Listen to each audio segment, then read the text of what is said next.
Hello, I'm David. I'm going to show you today how to set up a working pattern for your timesheets.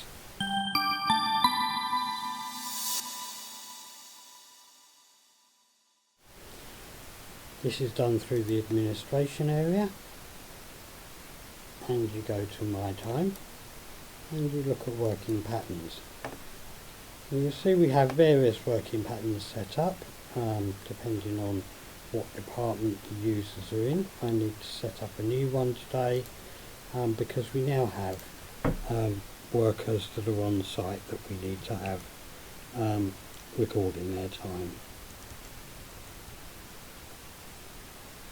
They start their working week on a Monday, and every day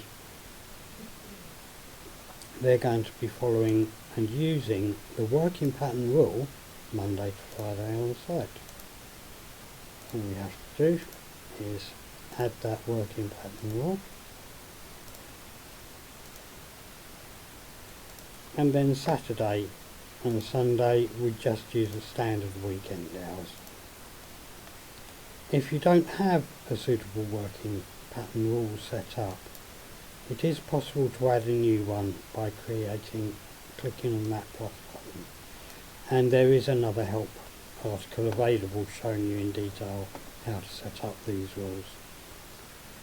Once you've set up the working patterns and given the working pattern rules, we can set up some other things. Do we require full hours for overtime?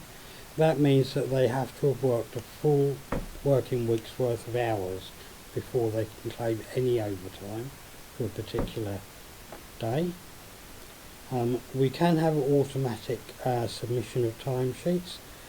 Sometimes users, particularly if they're working on site, might not be in a position to log on to their accounts to submit the timesheets, so we can set up an automatic submission, say for Friday or Sunday evening at a certain time.